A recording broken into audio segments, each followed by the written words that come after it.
হয়েছে মা? কি হয়েছে তোর? কি খেয়েছিস মা তুই? এমন কেন করছিস মা? এ কি, এই ওষুধটা খেয়েছিস নাকি মা? হ্যাঁ মা, তুমি তো এটা আপুকে খেতে বলেছিলে, আর বলেছিলে এটা খেলে আপু নাকি অনেক সুন্দরী হয়ে যাবে। তাই আমি বেশি সুন্দরী হওয়ার লোভ সামলাতে না পেরে ঔষধটা খেয়ে নিয়েছি। হায় আল্লাহ, এটা তুই কি করেছিস কি মা?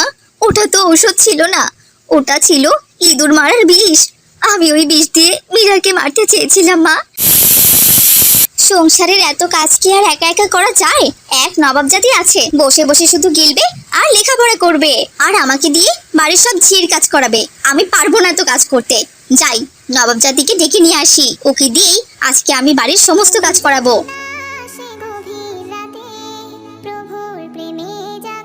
মীরা, এই মীরা, কি করছিস নাকি? হ্যাঁ, এতবার করে ডাকছি, কানে কি তোর কথা যাচ্ছে না? আসসালামু আলাইকুম, তুমি আমাকে ডেকেছো মা? আরে রাখ তোর সালাম, দিনরাত কি শুধু পড়াশোনা করলেই হবে? আমার হাতের কাজ কাম কে করবে শুনি? কি করতে হবে মা বলো? ওই শোনো মেয়েটির কথা, এমন ভাব করে যেন সে ভাজা মাছটি একদম উল্টে খেতে জানে না। সকালবেলা কি করতে হয় তা বুঝি তুই জানিস না? রান্না বান্না করতে হয়, থালা বাসন ধুতে হয়, ঘর ঝাড়ু দিতে হয়। আমি একা একা কি বাড়ির সমস্ত কাজ করতে পারি? উফ মা গো, কোমরটা যা ব্যথা করছে। আচ্ছা ঠিক আছে মা, তোমাকে আর কাজ করতে হবে না, আমি সব কাজ করছি। তুমি শুধু বলো আমাকে কি কি করতে হবে। যা যা, ঘর দোরগুলো ঝাড়ু দিয়ে থালা বাসনগুলো ধুয়ে আন, তারপর এসে রান্না বসিয়ে দিবি। কি বললে রেহেনা? তুমি মীরাকে বাড়ির কাজ করতে বলছো? দুদিন পর ওর পরীক্ষা, ও পড়াশোনা না করে বাড়ির কাজ করবে? এটা আমি কখনোই হতে দিব না। মীরা, আমি বেঁচে থাকতে তোর কোনো কাজ করতে হবে না মা। যাও, গিয়ে তুমি পড়তে বসো। বাবা, মার নাকি কোমর ব্যথা করছে, তার বিশ্রাম দরকার। আজকের কাজগুলো আমি করি না বাবা। তার কোনো কোমর ব্যথা করছে না মা। তোমার মায়ের ঢং আমি ভালো করেই জানি। সে কবে থেকেই ফোন দিয়ে এটেছে যে তোমাকে দিয়ে বাড়ির সমস্ত কাজ করাবে, কিন্তু এতদিন কোনো সুযোগ পাচ্ছিল না মা। যেই না আমি আজ একটু বাড়ি থেকে বেরিয়ে গেছি, সেই সুযোগেই তোমাকে কাজের কথা বলা শুরু করেছে। যাও মা, তুমি গিয়ে পড়তে বসো, তোমার কোনো কাজ করতে হবে না। এই শোনো, মেয়েকে লাই দিয়ে দিয়ে তুমি কিন্তু মাথায় তুলছো, পরে কিন্তু মাথা থেকে নামাতে পারবে না। এই আমি তোমাকে বলে দিলাম। এই বয়সে একটু কাজ কাম না শিখলে স্বামীর বাড়িতে গিয়ে কি করবে শুনি? তখন তো স্বামী ঘাড় ধাক্কা দিয়ে বাড়ি থেকে বের করে দেবে, শেষে স্বামীর বাড়ি থেকে এসে আবার আমার ঘাড়ের উপর চড়ে বসবে। ও নিয়ে তোমাকে চিন্তা করতে হবে না মা। আমার মেয়ে সব কাজ জানে, ও আমি খুব ভালো করেই জানি। কিন্তু ও ভালো কাজ জানার সাথে একজন ভালো ছাত্রীও বটে। আমি ওর পড়াশোনাটা কিছুতেই নষ্ট করতে চাই না। ও যা মেধাবী ছাত্রী, ঠিকভাবে পড়াশোনা করতে পারলে আমার মেয়ে ঠিক একদিন ডাক্তার হতে পারবে। হ্যাঁ হ্যাঁ, সেই স্বপ্নই দেখো।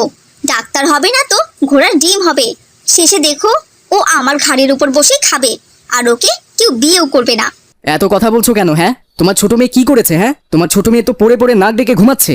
ওকে কাজ করতে বলতে পারো না? পড়াশোনা তো করেই না, সারাক্ষণ শুধু সাজগোজ করা আর ঘুমানো। আর প্রত্যেকদিন এসে বলে বাবা টাকা দাও, টাকা দাও, জামা কিনবো। বলি টাকা কি ভেসে আসে নাকি? হ্যাঁ, এই যে আমার ছোট মেয়েকে নিয়ে কিন্তু একদম কোনো বাজে কথা বলবি না, এই আমি বলে দিলাম। ওর অত সুন্দর কাঁচা হলুদের মতো চেহারা, আর ও কিনা এসে কাজ করবে? আগুনের তাপে ওর শরীরটা ঝলসে যাবে না? ও নিজের মেয়ের জন্য এত দরদ, আর সৎ মেয়ের জন্য কোনো দরদ নেই, তাই না? উফ বাবা, আবার শুরু করে দিয়েছে। সকাল সকাল চিল্লাচিল্লি না করলে মনে হয় ওদের পেটের ভাত হজমই হয় না। দিল তো আমার ঘুমটার 12টা বাজিয়ে। এইভাবে কি আর বাড়িতে থাকা যায়? রোজ সকাল সকাল শুরু হয়ে যায় চেঁচামেচি। যাই, গিয়ে দেখি কি হয়েছে। কি হয়েছেটা কি? তোমাদের চিল্লাচিল্লি থেকে একটু শান্তিতে ঘুমোতেও পারবো না নাকি? রোজ সকালবেলা চিল্লাচিল্লি শুরু করে দাও। এই যে এসেছে তোমার গুণধর মেয়ে, শুধু ঘুম আর খাওয়া। যাও, ওকে নিয়ে যাও, ও তোমার রান্নার কাজে সাহায্য করবে। কি বললে বাবা? আমি কি রান্না করব? হোয়াট দ্য হেল, এসব তুমি কি বলছো? রান্না করবে না তো কি করবে? হ্যাঁ, পড়াশোনায় তো গোলালু, এবার পরীক্ষায় তো প্রত্যেকটা সাবজেক্টে শূন্য পেয়েছে। বলি তুমি কি পড়াশোনা করো নাকি স্কুলে শুধু নিজের চেহারাটা দেখাতে যাও? কাল তোমার হেডমাস্টার ডেকে আমায় যা অপমান করেছে, তোমার জ্বালায় তো আমি কারোর সামনে মুখও দেখাতে পারি না। এই যে আমার বড় মেয়েকে দেখো, পড়াশোনায় স্কুলে সেরা, আর তোমার মা কিনা ওকে কাজ করতে বলছে। বাবা, তুমি সব সময় আপুকে সাপোর্ট করো, আমাকে একটুও ভালোবাসো না তুমি। ভালোবাসার মতো কাজ করলে তোমাকেও ভালোবাসতাম, কিন্তু সেই কাজটা কি তুমি ঠিকভাবে করো? নামাজ কালাম তো পড়োই না, ঠিক করে পড়াশোনাটাও করো না। মীরাকে দেখো 5 ওয়াক্ত সালাত আদায় করে, নিয়মিত কোরআন পড়ে, আবার পড়াশোনাও ঠিকমতো করে। তাহলে ওকে ভালোবাসবো নয়তো কি তোমাকে ভালোবাসবো? যাও মা মীরা, তুমি পড়তে বসো, তোমার কোনো কাজ করতে হবে না। যতদিন তোমার পরীক্ষা চলবে ততদিন সব কাজ বন্ধ। তুমি শুধু মন দিয়ে পড়াশোনা করবে, ঠিক আছে? এরপর তারা যে যার কাজে চলে যায়। উফ, দিল তো আমার প্ল্যানটা মাটি করে। ভেবেছিলাম ওকে দিয়ে বাড়ির সমস্ত কাজ করাবো আর আমি রাজরানীর মতো বসে বসে থাকবো, কিন্তু সেটা তো হতেই দিল না। তবে আমিও নাছোড় বান্দা, এর শেষ না দেখে আমি আর ছাড়ছি না। যে করেই হোক ওই কালনাগিনকে আমি এই বাড়ির কাজের মেয়ে বানিয়েই ছাড়বো। এদিকে খাওয়া দাওয়া শেষ করেই মাহাতাব মিয়া দোকানের উদ্দেশ্যে রওনা দিল।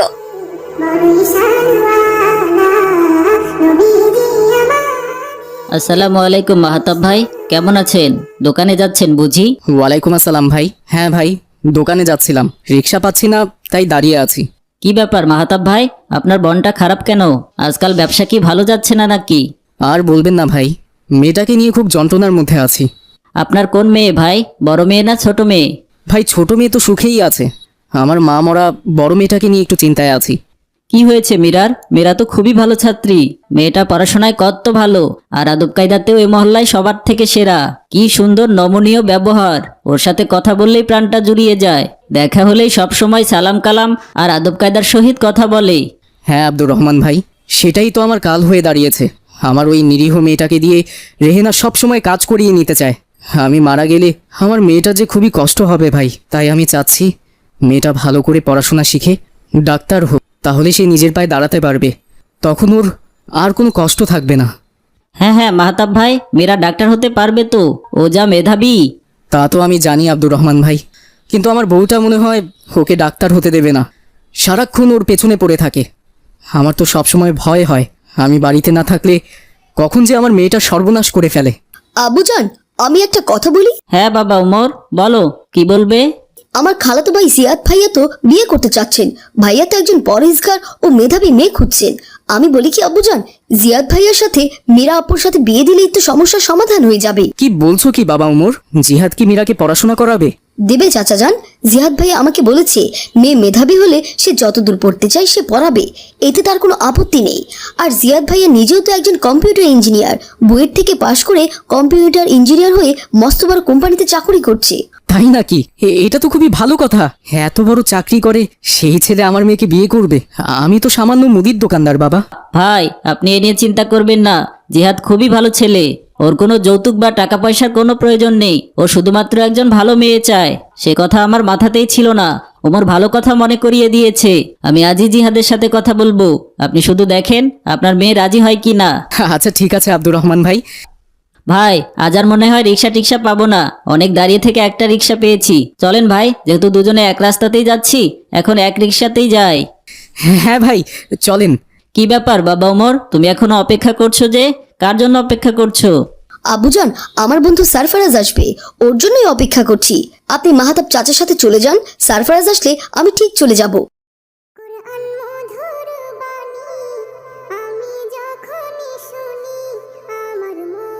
আসসালামু আলাইকুম ভাই ওমর। ওয়ালাইকুম আসসালাম। কি ব্যাপার সারফারাজ, তোমার এত আসতে দেরি হলো কেন? আজ বাসায় একটু রান্না বান্না করতে দেরি হয়ে গেছে, তাই আসতেও দেরি হয়ে গেছে। তাড়াতাড়ি চলো ভাই, ওইদিকে মনে হয় মাহাদি রাস্তায় আমাদের জন্য অপেক্ষা করতে করতে বিরক্ত হয়ে যাচ্ছে। হ্যাঁ ভাই চলো। এদিকে বিকেলবেলা মাহাতাব দোকান বন্ধ করে বাড়িতে এসে ওর বউ রেহানাকে বলল, রেহেনা, রেহেনা,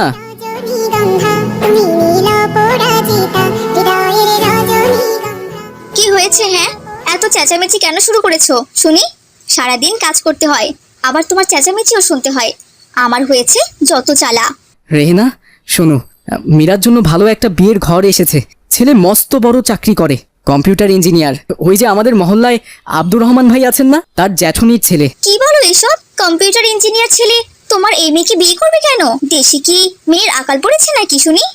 আরে বাবা করবে করবে, ছেলে আমার মেয়ের মতোই একজনকে খুঁজছে।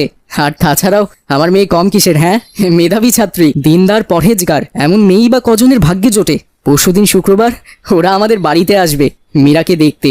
আর তুমি সমস্ত কিছুর ব্যবস্থা করো। কম্পিউটার ইঞ্জিনিয়ার ছেলে আপুকে বিয়ে করবে? না না, এটা তো কিছুতেই হতে দেওয়া যাবে না। আপুর যদি অত বড় ঘরে বিয়ে হয় তাহলে তো আপু আমাকে পাত্তাই দেবে না। যে করেই হোক এই বিয়ে আমাকে আটকাতেই হবে। কিন্তু কি করে আটকানো যায়, কি করে আটকানো যায়? পেয়েছি। যেমন ভাবনা তেমন কাজ। এরপর দুষ্টুমি মিলি গিয়ে সিঁড়িতে তেল ছিটিয়ে দিল।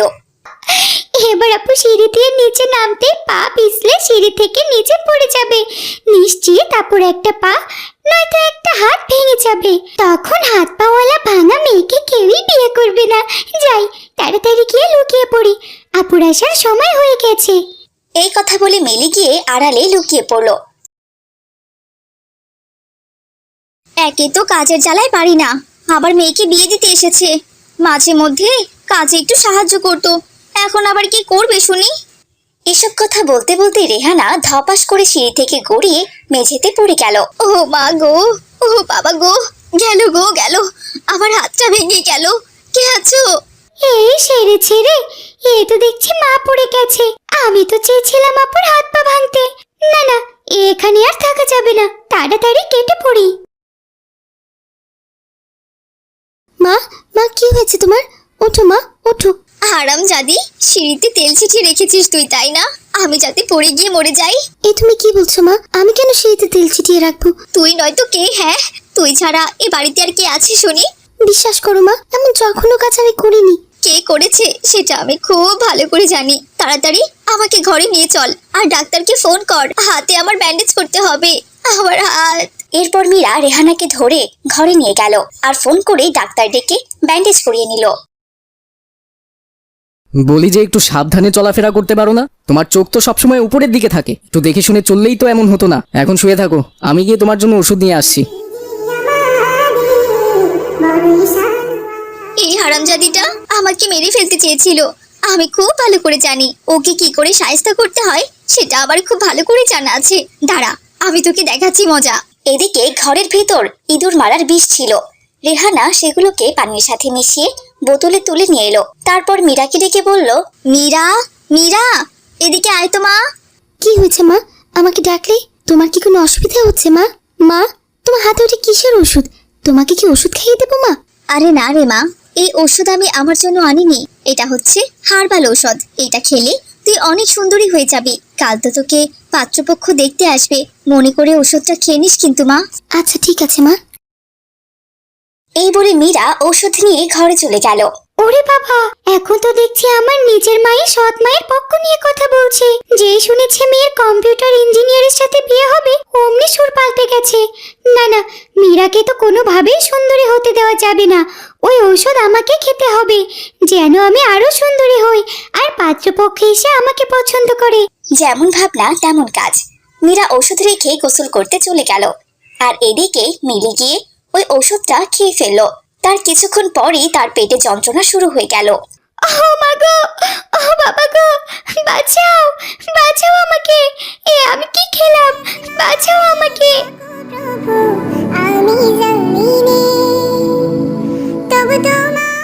কি হয়েছে মা? কি হয়েছে তোর? কি খেয়েছিস মা তুই? এমন কেন করছিস মা? এ কি, এই ওষুধটা খেয়েছিস নাকি মা? হ্যাঁ মা, তুমি তো এটা আপুকে খেতে বলেছিলে, আর বলেছিলে এটা খেলে আপু নাকি অনেক সুন্দরী হয়ে যাবে। তাই আমি বেশি সুন্দরী হওয়ার লোভ সামলাতে না পেরে ঔষধটা খেয়ে নিয়েছি। হায় আল্লাহ, এটা তুই কি করেছিস কি মা? ওটা তো ঔষধ ছিল না, ওটা ছিল ইঁদুর মারার বিষ। আমি ওই বিষ দিয়ে মীরাকে মারতে চেয়েছিলাম মা। এটা তুমি কি করলে মা? তুমি আমাকে মেরে ফেললে। আমার যে খুব কষ্ট হচ্ছে মা, খুব কষ্ট হচ্ছে আমার। তুমি তোমার সৎ মেয়েকে মারতে গিয়ে নিজের মেয়েকে মেরে ফেললে মা। তোমরা সবাই ভালো থেকো, আমি চললাম। মিলির এমন অদ্ভুত মৃত্যুতে সবাই কান্না করতে লাগলো। ছোট্ট বন্ধুরা, তোমরা যে মহল্লাটাকে দেখতে পাচ্ছ, এই মহল্লাটার নাম হলো রসুলপুর মহল্লা। এই মহল্লাতে ফাতেমা এবং ওমর থাকে। এখানকার মানুষজন একজন আরেকজনের বিপদে পাশে দাঁড়ায়। এই মহল্লাতে যে খারাপ মানুষ নেই সেটা বললেও ভুল হবে। অন্য মহল্লার মতো এই মহল্লাতেও খারাপ মানুষ আছে, তবে এই মহল্লার সবচেয়ে জঘন্য খারাপ মানুষকে তা জানতে হলে পুরো গল্প জুড়ে আমাদের সাথেই থাকতে হবে। এই মাহতাব, দাঁড়া দাঁড়া। আসসালামু আলাইকুম ব্যাপারী সাহেব, কোথাও যাইবেন নাকি? উঠা পড়েন, আমি আপনার পৌঁছায় দিয়ে আসবো। আমি তো রিকশায় ওঠার জন্য এখানে দাঁড়িয়ে নেই, বুঝেছিস? আমার গুন্ডা বাহিনী দেখে বুঝতে পারছিস না আমি কেন এখানে দাঁড়িয়ে আছি? ব্যাপারী সাহেব, আমি তো আপনার কথা কিছুই বুঝতেছি না। আপনি কেন এখানে দাঁড়ায় আছেন? বুঝতে পারছিস না তুই যে আমার থেকে টাকা নিয়ে রিক্সা কিনেছিস, সেই টাকা কি তুই শোধ করেছিস? কি কইতাছেন ব্যাপারী সাহেব? আপনার থেকে তো টাকা নেওয়ার 1 মাসও হয় নাই, কিন্তু আপনার লগে তো আমার কথা হয়েছিল যে আপনি 1 বছর পর টাকা নেবেন। এই জন্যই তো আমি আমার বাড়ির ভিটা দলিল সব আপনারই দিয়ে দিছি। কি বললি? 1 বছর টাকা নেওয়ার সময় চুক্তি ছিল? এই দেখ, তুই 1 মাসের কথা শুনেই স্বাক্ষর করেছিস। এখন কি তুই আমার টাকা দিবি নাকি তোর বাড়ি ভিটা নিয়ে নেব? আপনি কি কইতাছেন ব্যাপারী সাহেব? আপনি তো আমারে কইছিলেন যে 1 বছর। আমি লেখাপড়া করি নাই, তাই দলিলে স্বাক্ষর কইরা দিছি। আর আপনি কি না কইতাছেন 1 মাস। আমি এখন এত টাকা কোথায় পাবো ব্যাপারী সাহেব? কই পাবি সেটা তো আমি জানি না। যেখান থেকে পারিস আমাকে টাকা এনে দে, না হলে কিন্তু তোর বাড়ি ভিটা আমার। আজ তোর বউ বাচ্চাকে পিটিয়ে বাড়ি থেকে তাড়িয়ে দেব, তারপর তোর বাড়ি দখল নেব। এই কালু, লালু, চল আমার লগে। ব্যাপারী সাহেব, এত নির্দয় হয়েন না। ওই বাড়ি ভিটাই আমার একমাত্র সম্বল। বাড়ি থেকে আমার বউ বাচ্চারে তাড়াইয়া দিলে আমি তাদের লইয়া কই যামু? তুই কোথায় যাবি সেটা আমি কি জানি? আমার টাকা দিয়ে গাড়ি কিনেছিস, এখন আমার টাকা আমায় দিয়ে দে, নইলে ওই বাড়ি ভিটা আমার। ব্যাপারীর এমন কথা শুনে মাহাতাব গিয়ে রমজান ব্যাপারীর পা ধরলো, কিন্তু রমজান ব্যাপারী মাহাতাবের কোনো কথা না শুনে মাহাতাবকে লাথি মেরে ফেলে দিল। এরপর রমজান ব্যাপারীর 2 চেলা লালু আর কালু গিয়ে মাহাতাবকে মারতে লাগলো। লালু আর কালুর মার খেয়ে মাহাতাব মিয়া সাপের মতো কাঁচাতে লাগলো। সাইরা দাও, সাইরা দাও আমারে, সাইরা দাও আমারে, আর মাইরো না, আমি তো মইরা যামু। সাইরা দাও, সাইরা দাও আমারে। তোর মরাই উচিত, তোরে ছাইরে দেওয়ান যাইব না। তোরে ছাইরে দিলে তো আমরা জমির দলিল পাবো না। এই কালু, লালু, শালারে মার। রমজান ব্যাপারীর কথা শুনে লালু আর কালু মার আরো বাড়িয়ে দিল। লালু আর কালুর মার খেয়ে মাহাতাব মিয়া রক্তাক্ত হয়ে সেখানেই মারা গেল। হুজুর, এই মাহাতাব বেটা তো মইরা গেছে, আর তো বেটা নড়তাছে না। আয় হায়, কি কস? তোরা একবারই মেরে ফেলছস? হায় হায়, এখন কি হইব? আমরা তো এখন পুলিশের কাছে ফাইসা যাবো। এখন কি করা যায়, কি করা যায় বল? হুজুর, এক কাজ করলে কেমন হয়? ওই বেটা রিকশাটাও আমরা ভাঙিয়া দেই, এরপর কেউ যদি আমাকে কইতে আসে তাহলে আমরা কমো ওই বেটা অ্যাক্সিডেন্ট কইরা মইরা গেছে। ঠিক কথাই কইছস, তাড়াতাড়ি ওর রিক্সাটা ভাঙ। এরপর লালু আর কালু এলোপাথারি রিক্সাটাকে মারতে লাগলো। লাঠির মারে রিক্সাটা ভেঙে একেবারে চুরমার হয়ে গেল। হুজুর, কাম হইয়া গেছে, এখন আর আমাকে কেউ সন্দেহ করব না। কিন্তু হুজুর, এখন লাশটা আমরা কি করব? আরে লাশ এখানেই থাকবো, তোরা কান্না শুরু কর।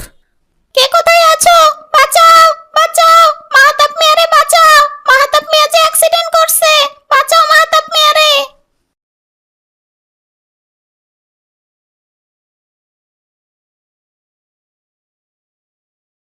রমজান চাচা, রমজান চাচা, মাহাতাব চাচার কি হয়েছে? মাহাতাব চাচা এভাবে রক্তাক্ত অবস্থায় পড়ে আছে কেন? বাবা ওমর, তুমি আইছো। এই দেখো, মাহাতাব মিয়া যে এই দুনিয়াতে আর নাই। একটা বড় ট্রাক আইসা অ্যাক্সিডেন্ট কইরা দিয়া চইলা গেছে। কি বলছেন চাচা? মাহাতাব চাচা অ্যাক্সিডেন্ট করেছে? তাড়াতাড়ি ওনাকে হাসপাতালে নিয়ে যেতে হবে। বাবা ওমর, হাসপাতালে নিয়ে গিয়া তো কোনো লাভ হইব না, সে তো মইরাই গেছে। তাড়াতাড়ি বাড়িতে লইয়া যাও আর দাফন কাফনের ব্যবস্থা করো। হায় রে, মাহাতাব চাচার যে ছোট একটা মেয়ে আছে, তার বড় কোনো ছেলেও নেই। এখন চাচির কি হবে? এটা ভেবে আমার খুব কষ্ট হচ্ছে। এত ভাবতে হইব না বাবা, তাড়াতাড়ি লইয়া যাও। মাহাতাবের কপালে যা লেখা ছিল তাই হইছে। এরপর মাহাদি ওমর লালু আর কালুকে তার বাড়িতে নিয়ে গেল। স্বামীর এমন নৃশংস মৃত লাশ দেখে মাহাতাবের স্ত্রী আর সন্তান খুব ভেঙে পড়লো, আর তারা মা মেয়ে জোরে জোরে কান্না করতে লাগলো। হায় আল্লাহ, এই কি সর্বনাশ হইয়া গেল আমার। আপনি আমাগো সাইরা কেন সইলা গেলেন? আমি আমার মাইয়াডারে লইয়া এখন কি করব? বাজান, বাজান, উঠা পড়ো বাজান। তুমি না কইছিলা যে আমার জন্য মজা নিয়ে আইবা? বাজান, তাহলে এখন উঠতাছো না কেন? উঠো। তাছাড়া তোমার শরীরে এত রক্ত কেন বাজান? উঠা পড়ো বাজান। মারে, তোর বাজান যে আর কখনোই উঠবো না। সে যে আমাগো রাইখা চিরদিনের জন্য সইলা গেছে। চাচি, কান্না করবেন না। আল্লাহ তাআলা চাচার কপালে যেভাবে মৃত্যু লিখে রেখেছিল সেভাবেই মরে গেছে। এখন চাচার দাফন কাফনের ব্যবস্থা করতে হবে।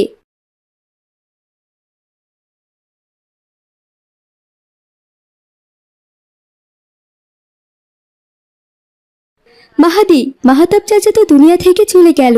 ওদের এখন কি হবে বলো? বাবাকে বলে 5,000 টাকার সাহায্য করে এসেছি, কিন্তু এই টাকা দিয়ে তারা কতদিন চলবে? তাদের তো একটা ব্যবস্থা করতে হবে। হ্যাঁ ভাই ওমর, ঠিক কথা বলেছ, কিন্তু কি করা যায় বলো তো? ভেবেচিন্তে কোনো একটা উপায় বের করতে হবে। চলো, স্কুলের দেরি হয়ে যাচ্ছে, পরে এ নিয়ে আমরা কথা বলবো। এই কথা বলে মাহাদি আর ওমর স্কুলে চলে গেল।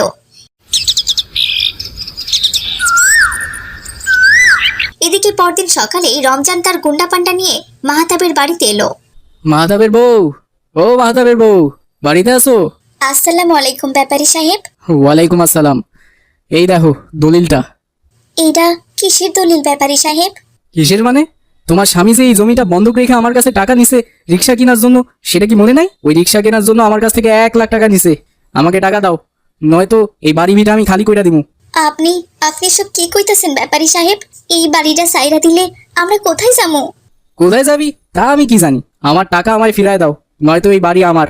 ব্যাপারী সাহেব, আমার উপর একটু দয়া করেন। আমার যে ছোট্ট একটা মেয়ে আছে, এই বাড়ি ভিটা সাইরা দিলে আমি আমার মেয়েটারে লইয়া কই যামু? আমার এই যে রাস্তায় থাকতে হইব। তুই কোথায় থাকবি সেটা আমি জানি না, এত কথা বলিস না তো। আর তোকে একটা প্রস্তাব দিচ্ছি, যদি আমার প্রস্তাবে রাজি হোস তাহলে তোকে এই বাড়ি ভিটা ছাড়তে হবে না। তুই এই বাড়ি ভিটাতেই থাকতে পারবি, আর আমি তোকে প্রতি মাসে ভরণ পোষণও করবো। তোর আর কোনো অসুবিধা হবে না। কি প্রস্তাব ব্যাপারী সাহেব, কোন? শোন, আমি তোকে আমার 5 নাম্বার স্ত্রী বানাতে চাই। যদি আমার স্ত্রী হতে রাজি থাকিস তাহলে এই বাড়িতে থাকতে পারবি। এইটা আপনি কি কইতাছেন? আমার তো একটা মেয়ে আছে, আমি আপনার প্রস্তাব কিছুতেই গ্রহণ করতে পারুম না। তাহলে আর কি করার? প্রস্তাব গ্রহণ করতে না পারলে বাড়ি ছেড়ে দে। তোকে আমি 1 দিনের সময় দিয়ে গেলাম, ভেবে চিনতে কাল বলিস। এই লালু, কালু, চল এখন এখান থেকে। এই কথা বলে রমজান ব্যাপারী তার 2 চেলাকে নিয়ে সেখান থেকে চলে গেল।